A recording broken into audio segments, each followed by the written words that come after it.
주님 위에 오신 여러분 환영하며 축복합니다. 우리 하나님의 은혜가 충만하게 임하시리라 믿습니다. 이제 하나님 앞에 예배드리겠습니다. 사도신경으로 신앙 고백하시겠습니다. 나는 전능하신 아버지 하나님 천지의 창조주를 믿습니다. 나는 그의 유일하신 아들 우리 주 예수 그리스도를 믿습니다. 그는 성령으로 잉태되어 동정녀 마리아에게서 나시고 본디오 빌라도에게 고난을 받아 십자가에 못 박혀 죽으시고 장사된 지 사흘 만에 죽은 자 가운데서 다시 살아나셨으며 하늘에 오르시어 전능하신 아버지 하나님 우편에 앉아 계시다가 거기로부터 살아있는 자와 죽은 자를 심판하러 오십니다. 나는 성령을 믿으며 거룩한 공교회와 성도의 교제와 죄를 용서받는 것과 몸의 부활과 영생을 믿습니다. 아멘.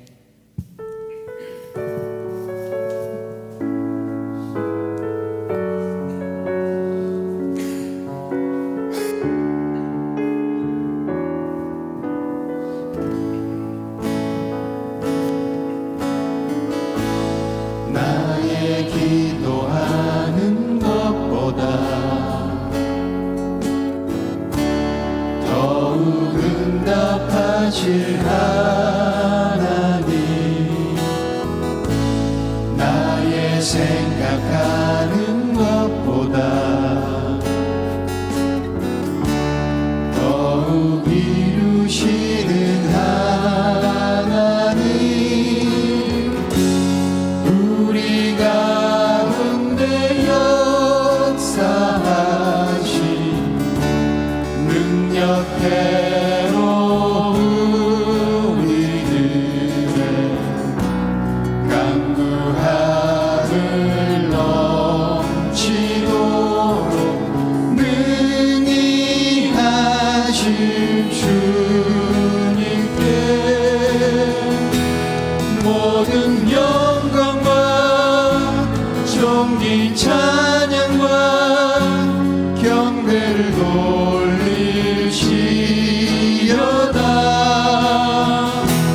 모든 영광과 존귀 찬양과 경배를 돌리시어다.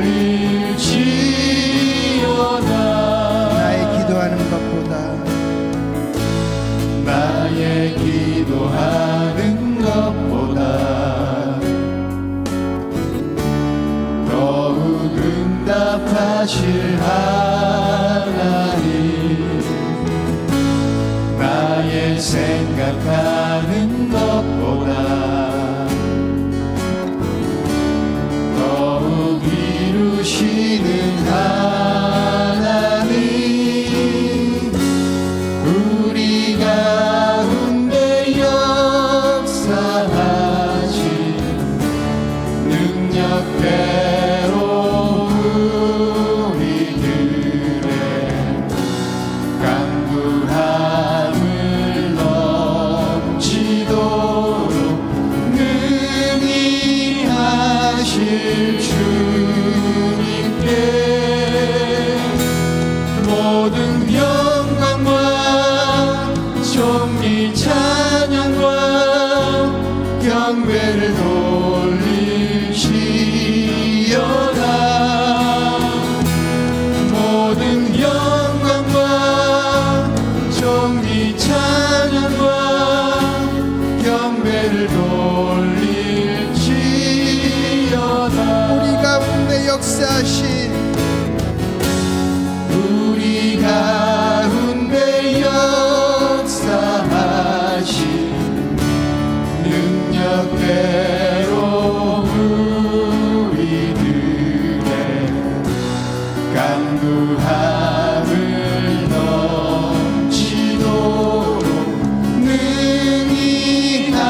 정하다 내 죄를 정케 하신 주 날 오라 하신다 내가 주께로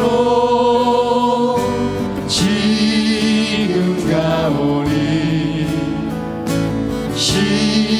십자가의 보혈로 날 씻어주소서 약하고 주에도 주께로 나가면 힘 주시고 내 주함을 곧 씻어주시네 날 오라 하시는 온전한 믿음과 또 사랑함과 평안함 나 주려 함이라 내가 주께로 지금 가오니 십자가의 보혈로 날 씻어주소서 죄인 복받아 그 죄인 복받아 살 길을 얻었네 한없이 넓고 큰 은혜 베풀어 주소서 그 피가 맘속에 그 피가 맘속에 큰 증거 됩니다 내 기도 소리 들으사 다 허락하소서 내가 주께로 지금 가오니 십자가의 보혈로 날 씻어주소서 내가 주께로 내가 주께로 지금 가오니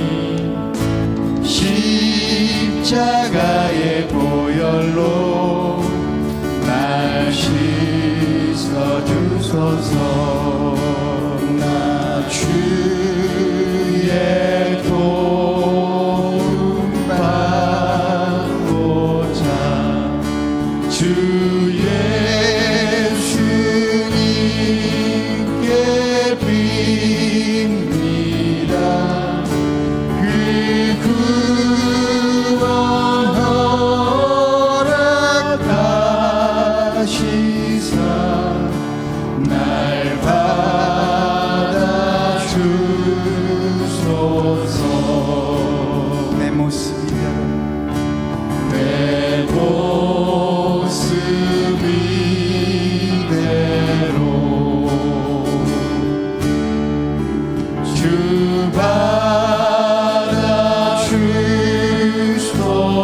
받아주소서 날 위해 돌아가신 주 날 받아주소서 죄에 빠져 큰 죄에 빠져 영주를 날 위해 피 흘렸으니 주 형상대로 빚으사 날 받아주소서 내 모습 이대로 내 모습 이대로 받아주시옵소서 주 받아주소서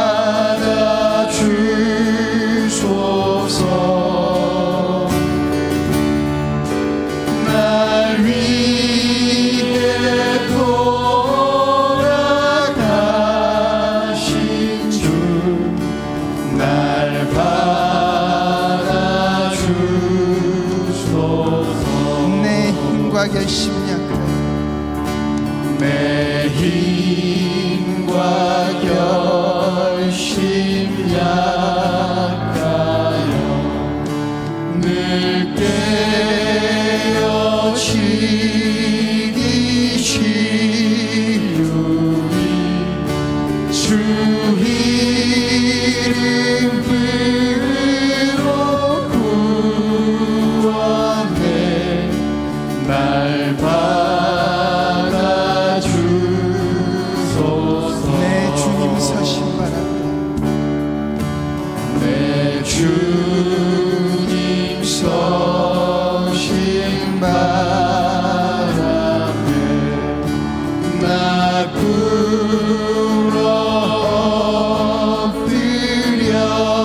엎드렸으니 그 크신 역사 이루게 날 받아주소서.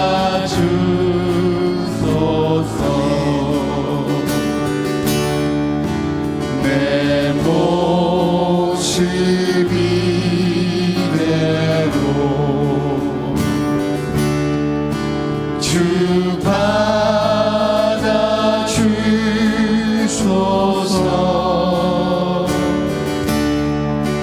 날 위해 돌아가신 주 날 받아주소서. 내 모습 이대로 내 모습 이대로 받아주소서. 주 받아주소서.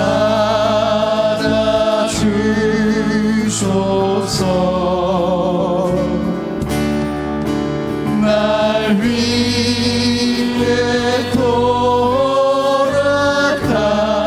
돌아가신 주 날 받아주소서.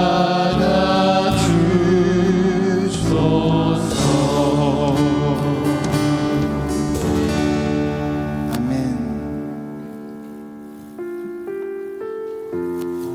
우리가 새로운 찬양을 하나 나눌 건데요. 이 가사를 보면 항상 박 목사님 생각납니다. 가사를 보면 알게 될 겁니다. 이 찬양을 부르면서 목사님과 우리 교회를 향하여 기도하는 마음으로 이렇게 찬양을 나갔으면 좋겠습니다.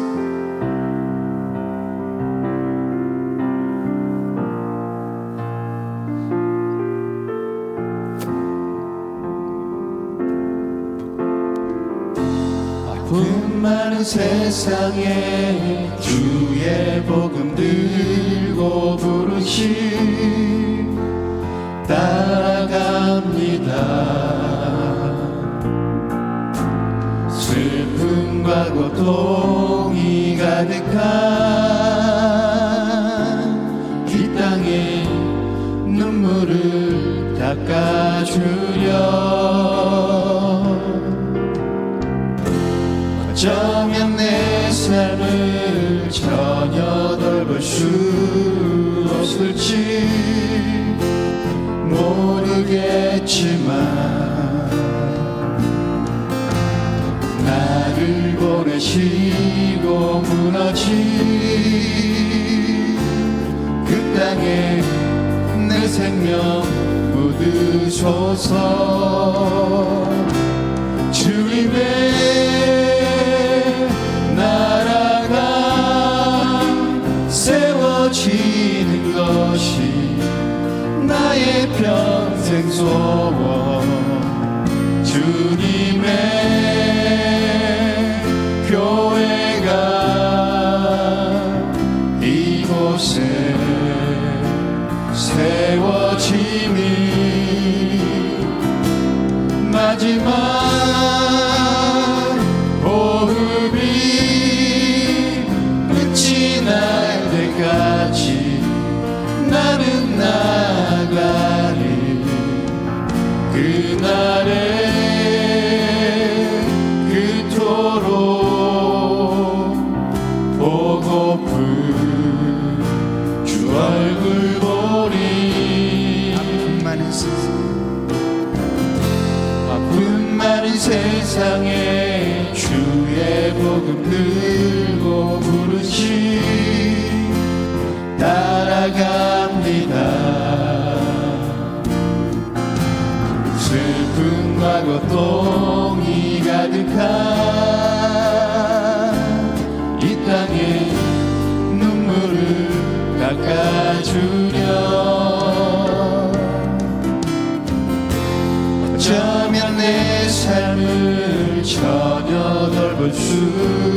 없을지 모르겠지만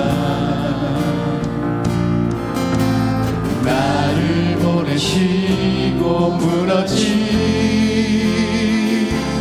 그 땅에 내 생명 묻으소서. 주님의 나라가 세워지는 것이 나의 평생 소원. 주님의 교회가 이곳에 세워지니 마지막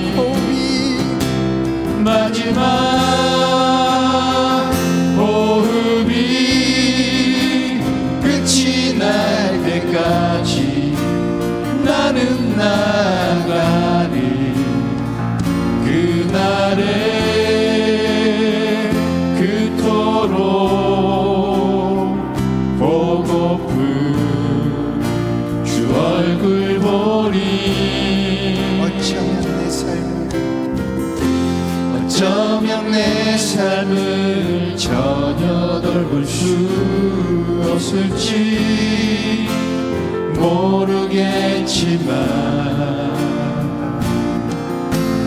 나를 보내시고 무너진 그 땅에 내 생명 묻으소서.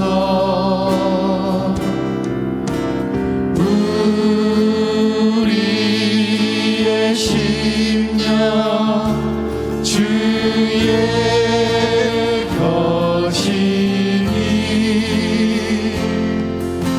주님의 형상 만드소서.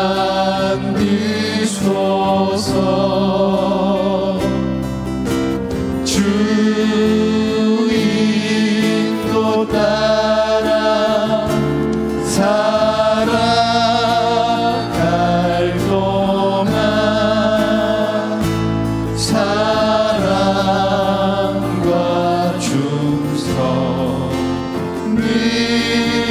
바치오리다. 우리의 심령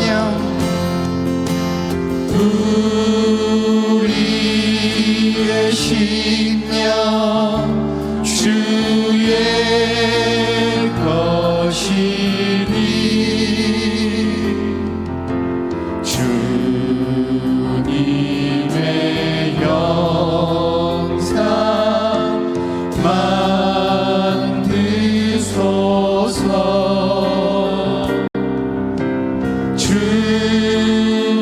주인도 따라 살아갈 동안 사랑과 충성을 바치오리다.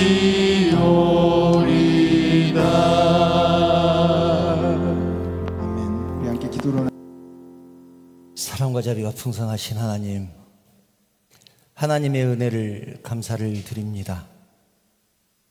허물과 죄로 죽었던 저희들, 우리 예수님의 십자가의 은혜로 구원해 주시고 하나님의 자녀 삼아 주신 은혜 진심으로 감사를 드립니다.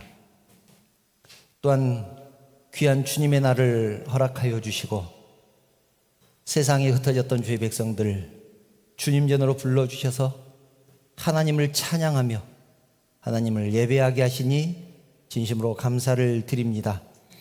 저희들이 드리는 예배를 받아주시고 저희들에게 크신 은혜로 충만케 하여 주시옵소서. 그리고 언제나 주님 안에 거하는 우리 모두가 되게 하여 주시옵소서. 하나님, 이 시간 저희들의 모습을 돌아봅니다. 하나님을 사랑하겠다고 고백했었고 교회를 사랑하고 또 영혼을 사랑하겠다고 고백했었지만 한순간도 우리가 결심했던 것들, 결단했던 것들 지키지 못하고 오히려 미워했었음을 고백합니다. 하나님, 용서하여 주시옵소서. 영혼을 사랑하는 마음으로 이웃을 바라보게 하시고 섬길 수 있도록 우리의 심령을 인도해 주시기를 원합니다. 하나님, 이 시간 저희들에게 지혜를 허락하여 주시옵소서. 하나님의 깊고 높은 경륜을 알게 하시고 하나님의 인도하심과 섭리하심을 깨닫게 하여 주시옵소서.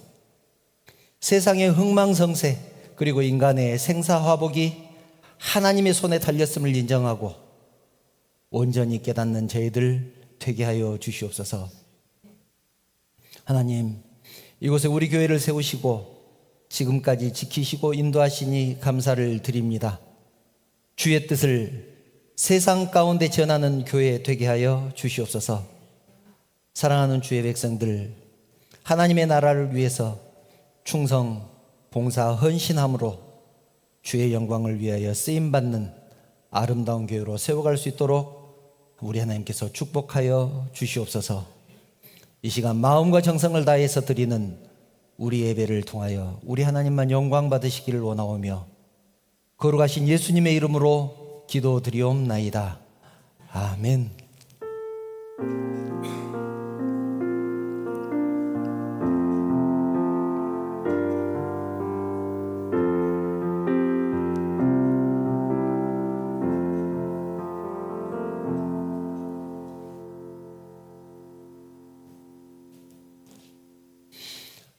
하나님 말씀 함께 보겠습니다.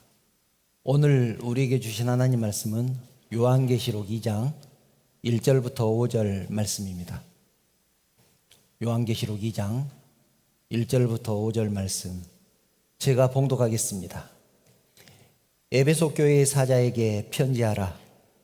오른손에 있는 7뼈를 붙잡고 7 금촛대 사이를 거니시는 이가 이르시되 내가 네 행위와 수고와 네 인내를 알고 또 악한 자들을 용납하지 아니한 것과 자칭 사도라 하되 아닌 자들을 시험하여 그의 거짓된 것을 네가 드러낸 것과 또 네가 참고 내 이름을 위하여 견디고 게으르지 아니한 것을 아노라. 그러나 너를 책망할 것이 있나니 너의 처음 사랑을 버렸느니라. 그러므로 어디서 떨어졌는지를 생각하고 회개하여 처음 행위를 가지라.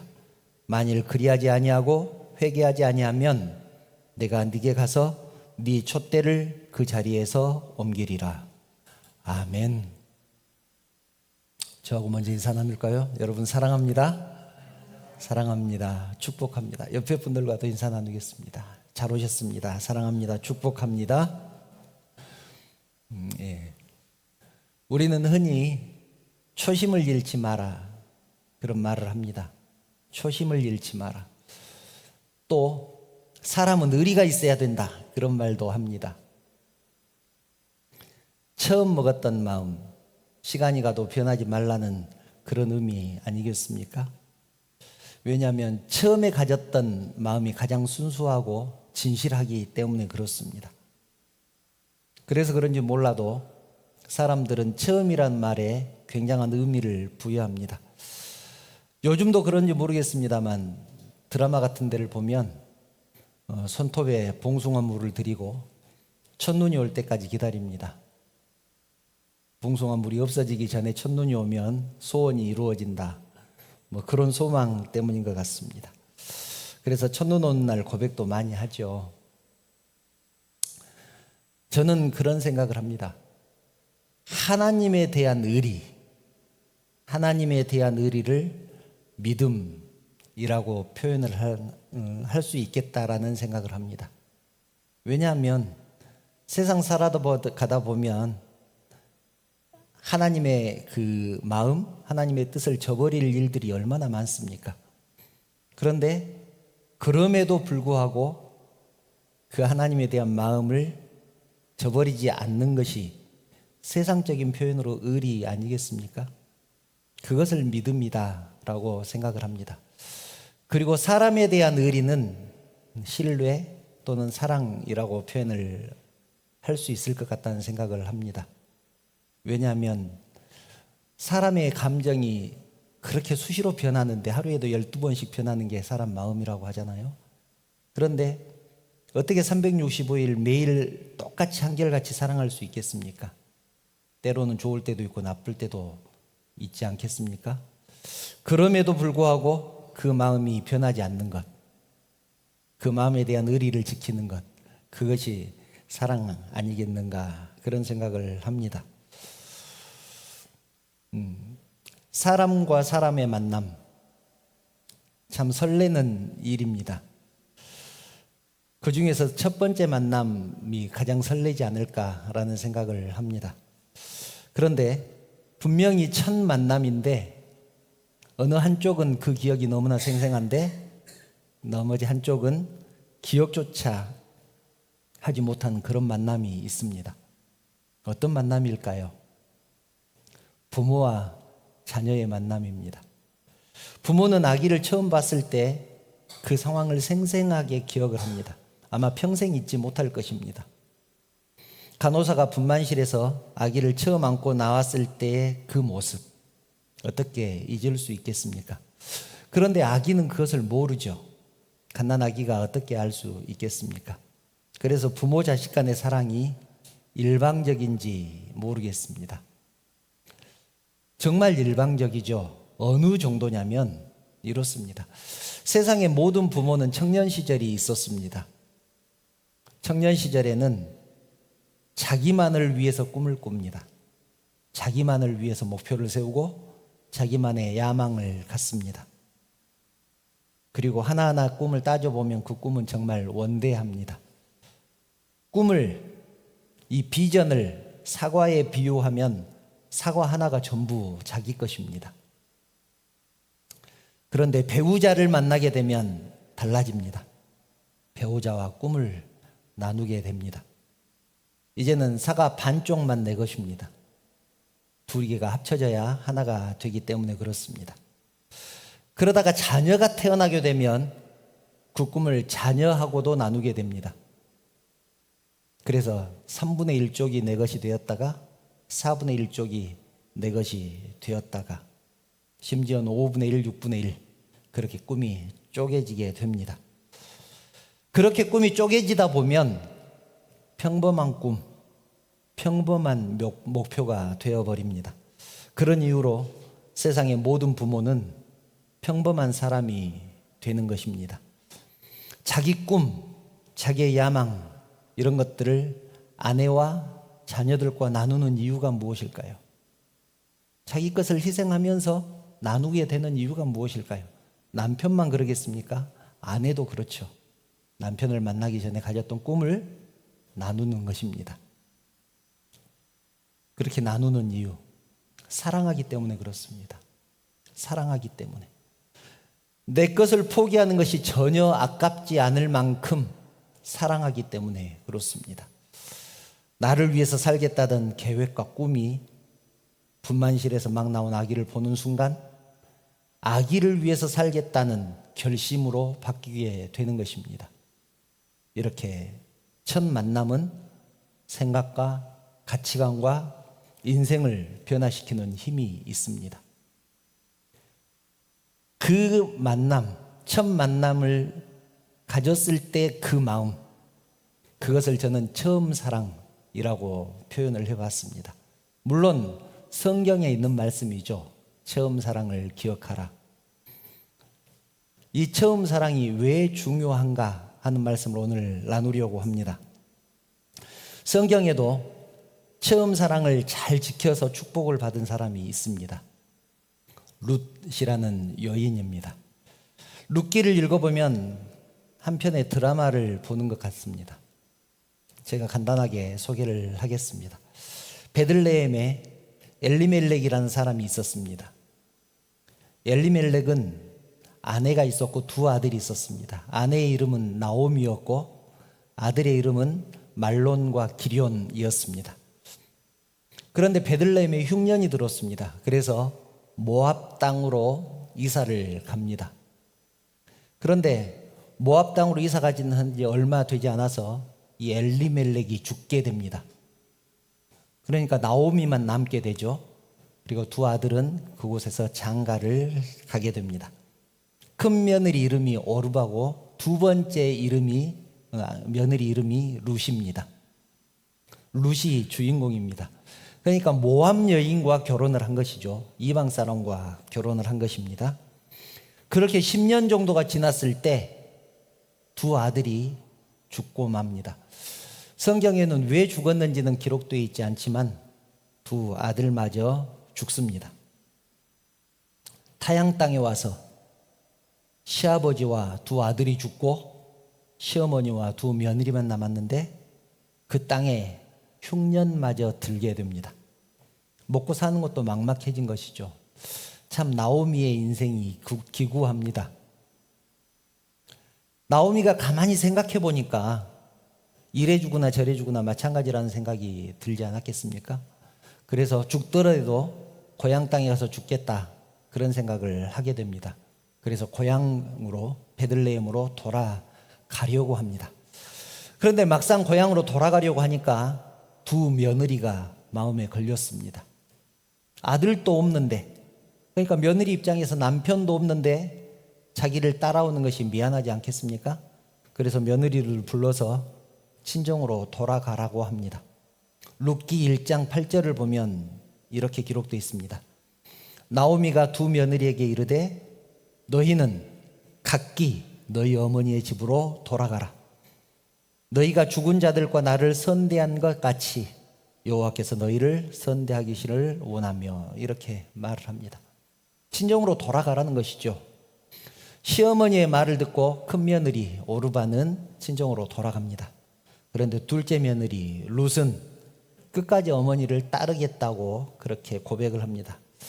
유명한 룻의 고백이 나오죠. 이 말씀을 잘 기억해 두시기 바랍니다. 룻기 1장 16절 17절을 보면 룻이 이렇게 어머니에게 말합니다. 룻이 이르되 내게 어머니를 떠나며 어머니를 따르지 말고 돌아가라 강권하지 마옵소서. 어머니께서 가시는 곳에 나도 가고 어머니께서 머무시는 곳에서 나도 머물겠나이다. 어머니의 백성이 나의 백성이 되고 어머니의 하나님이 나의 하나님이 되시리니 어머니께서 죽으시는 곳에서 나도 죽어 거기 묻힐 것이라. 만일 내가 죽는 일 외에 어머니를 떠나면 여호와께서 내게 벌을 내리시고 더 내리시기를 원하나이다 하는지라. 룻이 이렇게 시어머니에게 고백을 합니다. 시어머니 입장에서 어떤 마음이 들었겠습니까?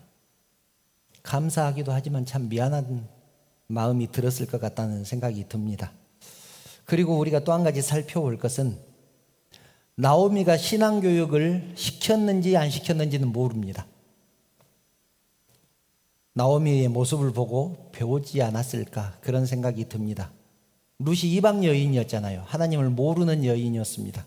그런데 이 고백을 할 당시 하나님을 알고 있었습니다. 어머니의 하나님이 나의 하나님이 되실 것이다. 그렇게 고백하고 있지 않습니까? 여러분, 이것이 굉장히 중요합니다. 우리는 모두 이방인이었습니다. 혹시 모태신앙도 자기는 이방인이 아니라고 생각할지 모르지만 본래는 이방인이었죠. 그런 우리가 신앙을 갖게 되었습니다. 하나님이 백성이 된 것이죠.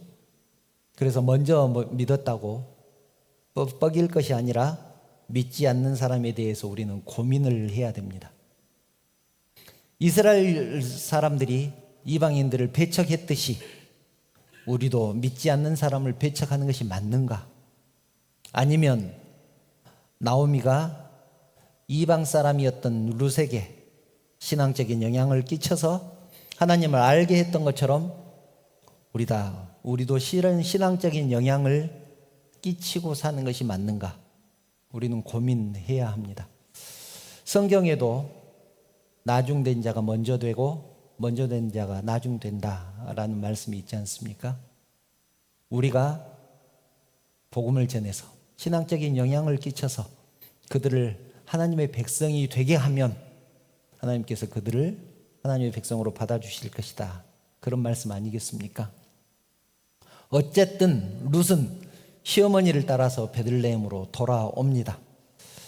나오미가 고향에 돌아왔다는 소식이 온 마을에 퍼집니다. 그러자 사람들이 수군거립니다. 어떤 내용으로 수군거렸을지 뻔하지 않겠습니까?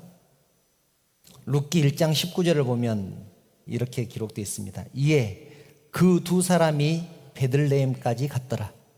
베들레헴에 이를 때에 온 성읍이 그들로 말미암아 떠들며 이르기를 이가 나옴이냐 하는지라.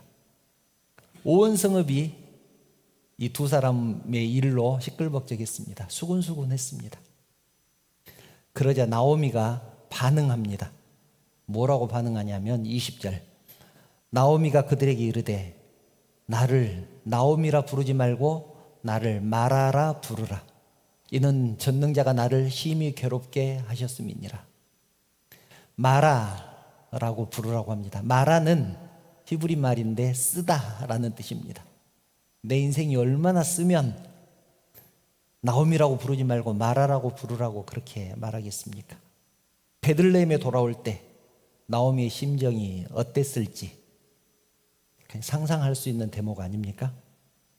고향을 떠날 때는 남편과 두 아들과 함께 떠났었는데 고향으로 돌아올 때는 남편도 잃고 두 아들도 잃고 딸랑 시어머니와 며느리 둘만 돌아오니 그 마음이 어떻겠습니까? 또 고향이라고 돌아왔는데 땅 한 평도 없는 사람들이 무엇을 먹고 살겠습니까? 그래서 룻이 다른 사람 밭에 이삭을 주우러 다니면서 나오미를 이제 공양을 합니다. 봉양을 합니다. 시어머니를 모십니다.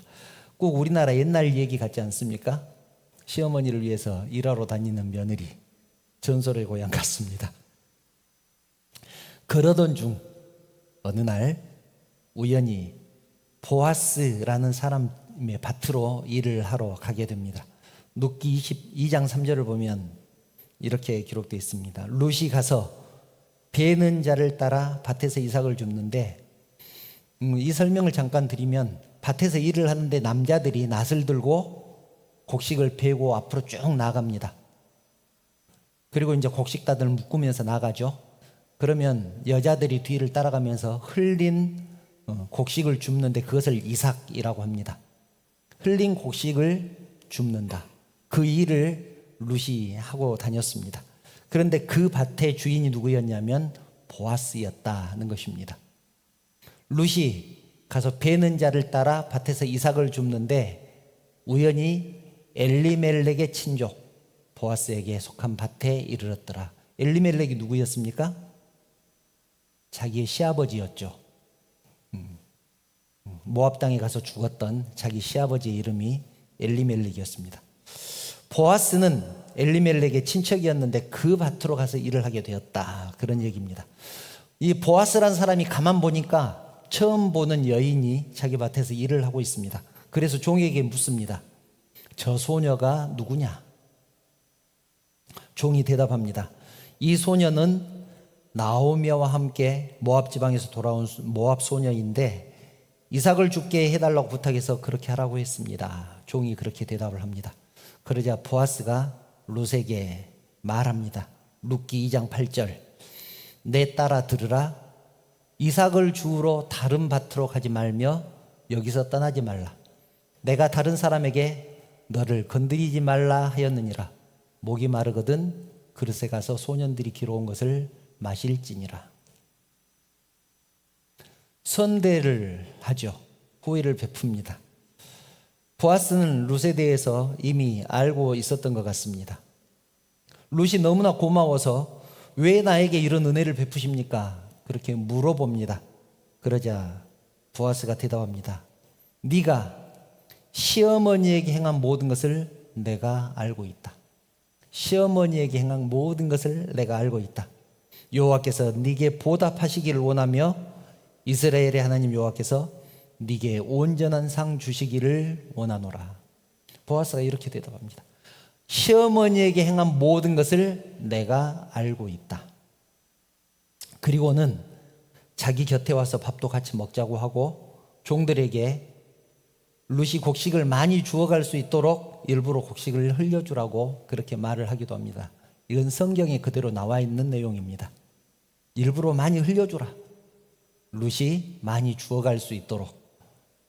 여러분, 여기까지 듣고 무슨 생각이 드십니까?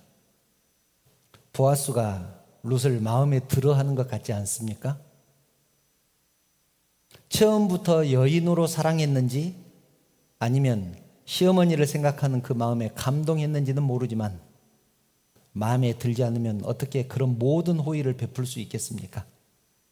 보아스는 끝까지 룻을 보살펴 줍니다. 그리고 마침내 두 사람은 사랑하게 되었고 결혼해서 아들까지 낳게 됩니다. 사람들이 나오미를 부러워하는데요. 뭐라고 하는지 한번 볼까요? 처음에 수군거렸던 그 사람들입니다. 뭐라고 부러워하느냐면 룻기 4장 15절을 보면 이렇게 기록되어 있습니다. 이는 내 생명의 회복자며, 여기서 이는은 룻이 낳은 아들입니다. 룻이 낳은 아들은 네 생명의 회복자며, 나오미 생명의 회복자이며 내 노년의 봉양자라. 곧 너를 사랑하며 7 아들보다 귀한 네 며느리가 낳은 자로다 하니라. 룻이 낳은 아기를 보면서 7 아들보다 귀한 며느리가 낳았다, 그렇게 부러워했단 말입니다. 최고의 찬사 아닙니까? 7 아들보다 귀한 며느리. 룻은 7 아들보다 귀한 며느리가 되었습니다. 여러분, 룻이 낳은 아기가 누군지 아십니까? 16절, 17절을 보면 그 아들에 대해서 기록되어 있습니다. 나오미가 아기를 받아 품에 안고 그의 양육자가 되니, 그 아기를 키우는 사람이 됐다는 얘기죠. 17절, 그의 이웃 여인들이 그에게 이름을 지어주되 나오미에게 아들이 태어났다 하여 그의 이름을 오벳이라 하였는데 그는 다윗의 아버지인 이새의 할아버지였더라. 누구를 낳았단 말입니까? 다윗의 할아버지를 낳았다는 얘기입니다. 다윗 왕의 할아버지를 낳았다. 기가 막히지 않습니까? 룻이 다윗의 증조 할머니가 된 것입니다. 룻기 4장 21절 22절을 보면 족보를 기록하고 있습니다. 살모는 보아스를 낳았고, 보아스가 아까 그 밭의 주인이죠. 살모는 보아스를 낳았고, 보아스는 오벳을 낳았고, 오벳은 이새를 낳고, 이새는 다윗을 낳았더라. 똑같은 족보가 마태복음에도 기록되어 있는데요, 여기에는 룻의 이름도 나옵니다. 마태복음 1장 5절 6절, 살모는 라합에게서 보아스를 낳고, 여기서 라합은 우리가 잘 아는 대로 여리고성에 있었던 기생 라합입니다. 정탐꾼을 숨겨주었던 기생 기억하시죠? 그 기생 라합입니다. 살모는 라합에게서 보아스를 낳고, 보아스는 룻에게서 오벳을 낳고, 오벳은 이새를 낳고, 이새는 다윗 왕을 낳으니라. 여러분, 무엇으로 하여금, 룻으로 하여금 이런 축복의 자리에 있게 했을까요? 룻이 이런 축복을 받은 이유가 무엇이겠습니까? 나오미를 향한 룻의 마음, 시어머니를 향한 며느리의 처음 사랑. 나를 떠나지 말라고, 떠나라고 그렇게 강권하지 마옵소서. 어머니가 가는 곳에 나도 가겠습니다. 어머니의 백성이 나의 백성이 될 것이고 어머니의 하나님이 나의 하나님이 될 것이다 라고 고백했던 그 마음이 끝까지 변치 않았기 때문에 하나님께서 이런 축복을 해주신 것 아니겠습니까? 처음 사랑을 버리지 않기를 축원합니다. 하나님도 처음 사랑을 버리지 말라고 말씀하셨습니다. 본문을 보면 그 내용이 기록되어 있는데요, 본문은 그리스도께서 에베소 교회에 보낸 편지입니다. 에베소 교회는 주님으로부터 많은 칭찬을 받았던 교회입니다.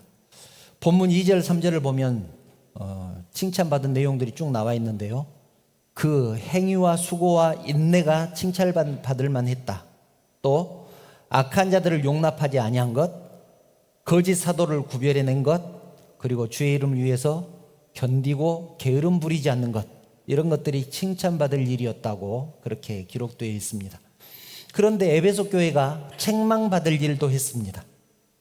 4절이 책망받을 내용입니다. 그러나 너를 책망할 것이 있나니 너의 처음 사랑을 버렸느니라. 책망할 내용이 무엇입니까? 처음 사랑을 버렸다. 처음 사랑이 무엇입니까? 하나님을 처음 만났을 때의 감격입니다. 하나님께 받은 은혜입니다. 구원받은 기쁨입니다. 그리고 주님을 위해서 결단했던 마음, 이런 것들을 처음 사랑이라고 합니다. 그런데 마음이 변해버렸습니다. 은혜를 잊어버리고 감격을 잃어버리고 구원의 기쁨이 희미해져 버렸습니다. 처음 사랑을 버리게 되면 그동안 잘한 일들이 아무 소용이 없습니다. 여러분 한번 생각을 해보십시오. 사랑한다고 고백하면서, 여자가 됐든 남자가 됐든 고백을 하면서 꽃도 사다 주고 반지도 사주고 옷도 사주고 가방도 사줬는데 마음이 변해버리면 그동안 사준 것들이 무슨 소용이 있겠습니까? 많이 사주면 사준 것이 있을수록 그런 것들을 보면서 더 열받지 않겠습니까? 이렇게 많은 것들을 사다 줘놓고 이제 마음이 변해버렸다고? 그래서 주님은 에베소 교회에 경고합니다. 5절을 보면 경고의 내용이 나와 있습니다. 그러므로 어디서 떨어지는지를 생각하고 회개하여 처음 행위를 가지라. 만일 그리하지 아니하고 회개하지 아니하면 네가 네게 가서 네 촛대를 그 자리에서 옮기리라. 네 촛대를 그 자리에서 옮기리라. 지금 에베소 교회에 경고하는 말씀이잖아요. 교회의 촛대가 옮겨지면 어떻게 될까요? 촛대는 성령의 임재를 상징합니다. 하나님의 임재를 상징합니다.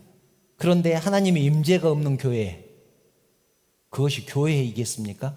일반 건물과 무엇이 다르겠습니까? 촛대를 거두겠다는 말씀은 축복을 거두겠다는 말씀입니다. 사명을 거두겠다는 말씀입니다. 성령이 계시지 않는 교회, 하나님의 임재가 없는 교회, 사명을 잃어버린 교회, 하나님의 축복이 끊긴 교회를 교회라고 할 수 있겠느냐 하는 것입니다. 처음 사랑을 잃어버린 교회는 더 이상 교회가 아니라는 사실을 기억하시기 바랍니다. 교회뿐일까요? 성도는 어떨까요? 우리 성도 개인은 어떻겠습니까? 처음 사랑을 잃어버린 성도에게도 하나님의 임재가 끊길 것입니다. 예전에 성령에 대해서 설교를 할 때 성령 하나님이 내 안에 들어오신다, 그것을 성령의 내주다라고 말씀을 드렸습니다. 그래서 처음 사랑을 잃어버리면 내 안에 계시는 성령께서 떠나시지 않겠습니까? 촛대를 옮겨버리니까 성령께서 떠나실 것입니다. 촛대가 옮겨진 성도, 더 이상 하나님의 자녀도 아니고 하나님의 백성도 아니게 되는 것입니다.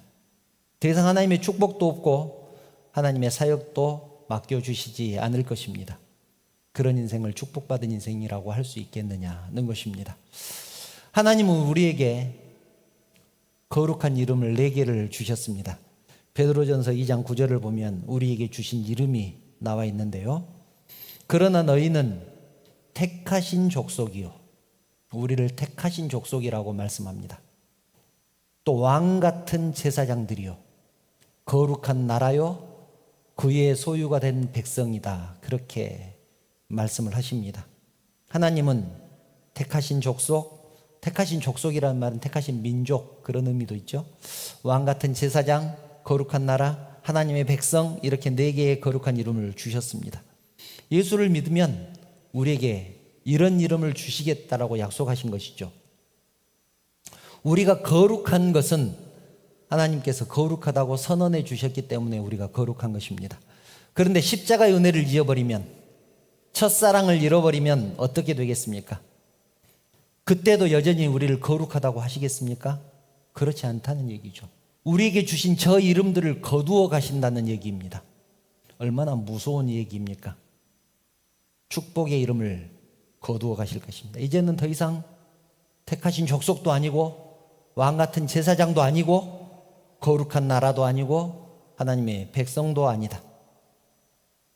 처음 사랑을 잃어버리게 되면 그렇게 하나님과 아무 상관없는 인생이 되는 것입니다. 사랑하는 성도 여러분, 말씀을 정리합니다. 사람들이 하나님을 만나는 순간은 사람마다 다 다릅니다. 어떤 사람은 전도지를 통해서 하나님을 만나기도 하고, 어떤 사람은 아는 사람의 문자를 통해서 하나님을 만나기도 하고, 또 전도자를 통해서 하나님을 만나기도 합니다. TV를 보다가, 글을 읽다가, 아는 사람과 얘기를 나누다가 하나님을 만나기도 합니다. 그때 너희 가슴이 뜨겁지 않더냐? 사도행전에 기록되어 있지 않습니까? 하나님을 믿고 살아야지, 교회 다니고 살아야지, 그런 마음이 들었을 때, 그때를 처음 사랑이라고 부르는 것입니다. 저는 하나님이 여러분을 만나 줬을 때, 또 여러분이 하나님을 처음 만났을 때 가슴 뜨거웠던 그 순간을 잊지 않기를 바랍니다. 만약 처음 사랑을 잊어버렸다면 회개하고 돌이키시기 바랍니다. 그렇지 않으면 하나님께서 촛대를 옮기실 것이기 때문에 그렇습니다.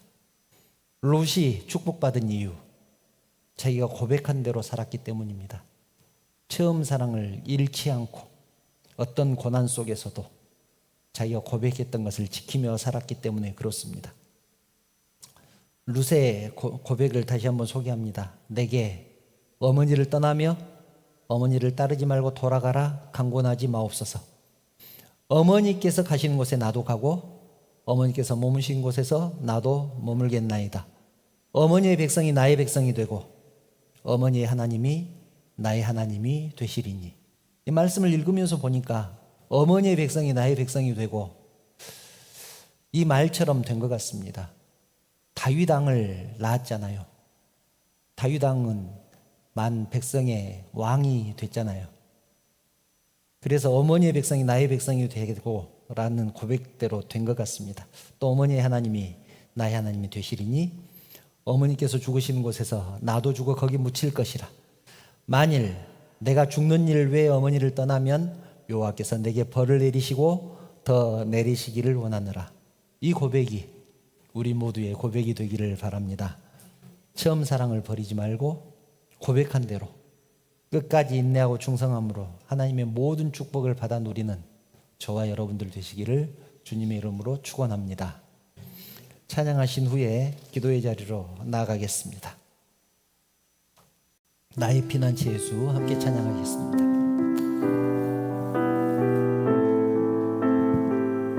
주님 영광을 위해서 써주세요 라고 고백하잖아요. 그 고백이 우리의 고백이 되길 바랍니다. 나의 피난처 예수, 나의 피난처 예수 의지해요. 아멘. 나의 피난처 예수 의지해요. 나의 가는 길에 거센 바람 몰아쳐와도 나의 피난처 예수 의지해요. 나는 영원히 주님 사랑해요.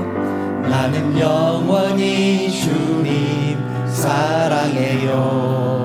아멘. 나는 영원히 주님 사랑해요. 세상 어떤 것도 나의 사랑 끊을 수 없네. 나는 영원히 주님 사랑해요. 아바 아버지, 아바 아버지 나를 사랑하시니 나의 모든 것 주께 드려요. 아바 아버지 내가 여기 있으니 주님 영광 위하여 써주세요. 아바 아버지, 아바 아버지 나를 사랑하시니 나의 모든 것 주께 드려요. 아바 아버지, 아바 아버지 내가 여기 있으니 주님 영광 위하여 써주세요. 주님 영광 위하여 써주세요.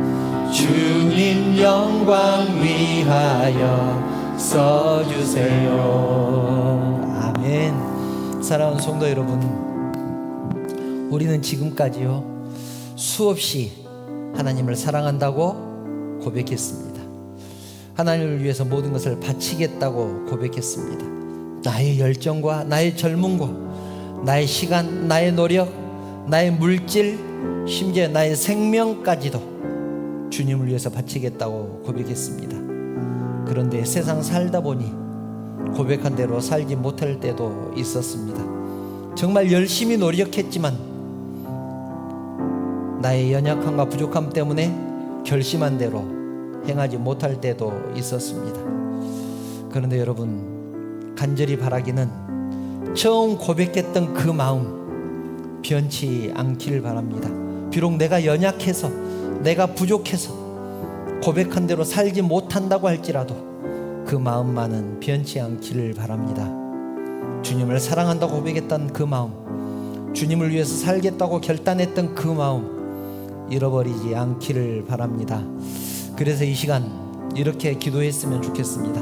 하나님, 처음 주를 만났을 때 그 마음을 회복하기를 원합니다.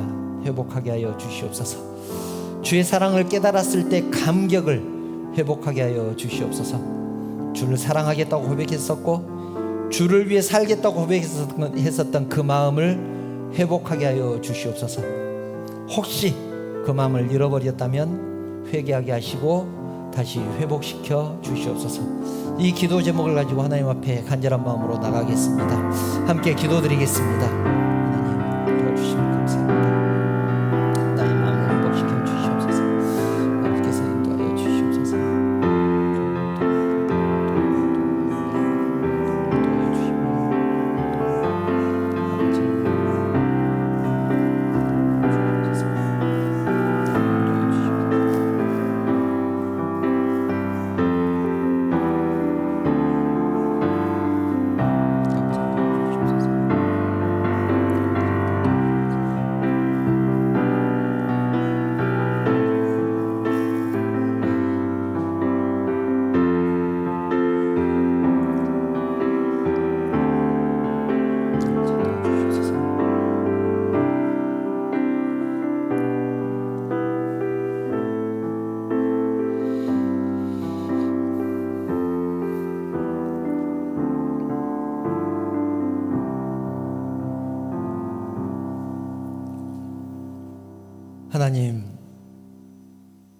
하나님을 처음 만났을 때 그때를 생각합니다.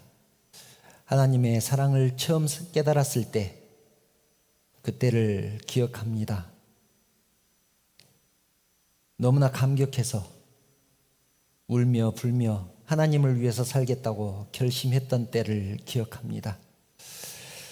나의 열정과 나의 젊음과 나의 시간과 나의 노력과 심지어 나의 생명까지도 주님을 위해서 드리겠다고 고백했었습니다. 그러나 내 모습을 돌아보면 내가 고백했던 대로 살지 못했음을 또한 하나님 앞에 고백합니다. 세상 살다 보니 시간이 없다는 핑계로, 바쁘다는 핑계로, 분주하다는 핑계로 고백한 대로 살지 못했습니다. 나의 연약함 때문에 결심한 대로 행하지도 못했습니다. 하나님 용서하여 주시옵소서. 그러나 하나님을 사랑하는 그 마음 변치 않고 있사오니 나의 이 모습이 이대로 받아주시고 하나님을 사랑하는 그 열정 식지 않도록 우리 하나님께서 우리 심령을 지켜주시길 원합니다. 하나님 이 시간 간절히 기도합니다. 주를 처음 만났을 때 그 마음 회복되게 하여 주시옵소서. 주의 사랑을 깨닫고 감격했을 때, 주를 위해서 눈물을 흘렸을 때 그 마음을 회복시켜 주시길 원합니다. 하나님, 우리의 심령을 우리 하나님께서 붙들어 주시고 하나님을 위해서 살겠다고 했던 그 고백대로 살아감으로 인하여 하나님께서 내려주신 축복 다 받아 누리는 우리 모두가 되게 하여 주시옵소서. 하나님, 사랑하는 성도들이 주님 전에 나올 때 빈손 들고 나오지 않고 하나님 것을 구별해서 하나님 앞에 드립니다. 나에게 주신 모든 것들 하나님께서 주셨다는 것을 고백하면서 11조를 드립니다. 일주일 동안 지켜주신 은혜에 감사해서 주정헌금을 드립니다. 하나님의 나라가 확장되기를 바라는 마음으로 선교헌금을 드립니다. 나에게 베풀어 주신 것 이웃과 나누겠다는 마음으로 구제헌금을 드린 심령도 있습니다. 하나님, 여러 가지 제목으로 드린 이 심령 축복하여 주시고 이 물질이 사용되는 곳에 주님의 영광만 드러날 수 있도록 우리 주님께서 함께하여 주시옵소서. 하나님, 드리고 싶은 마음 간절하지만 가진 것 없어 드리지 못한 심령도 있습니다. 하나님께서 위로하여 주시고 더 풍성한 은혜로 채워주시고 또 드리고 싶은 마음만큼 마음껏 드릴 수 있도록 물질의 축복도 허락하여 주시옵소서. 하나님, 사랑하는 성도들이 또 세상을 향해서 나갈 것입니다. 세상 가운데서도 주님 붙들고 승리하는 사랑하는 성도들 되게 하여 주시옵소서. 모든 영광 우리 하나님 받으시기를 원합니다. 거룩하신 예수님의 이름으로 기도드리옵나이다. 아멘. 가족을 생각하면서, 옆에 있는 성도들을 생각하면서 이 찬양, 축복의 찬양 함께 드리겠습니다. 여호와는 너에게 복을 주시기를 원하며 너를 지키시기를 원하시며 여호와는 그 얼굴을 너를 향하여 드사 은혜와 평강 주시기 원하노라. 여호와는 너에게 복을 주시기를 원하며 너를 지키시기를 원하시며 여호와는 그 얼굴을 너를 향하여 드사 은혜와 평강 주시기 원하노라. 너를 보배롭고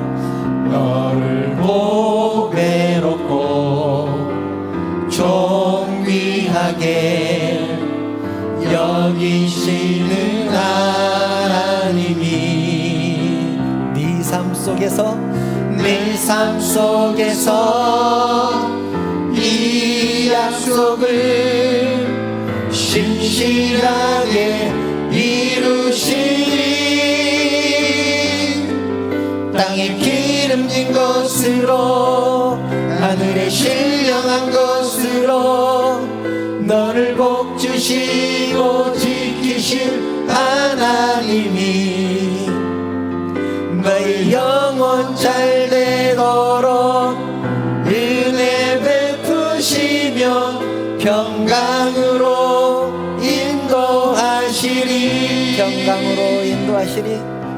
평강으로 인도하시리.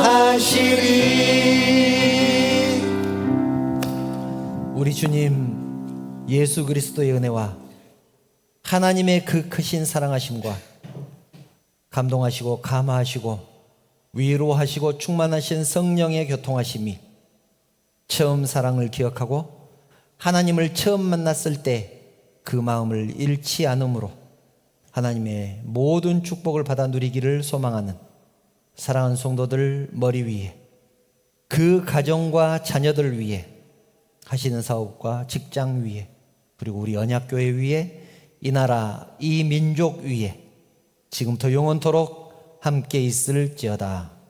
아멘.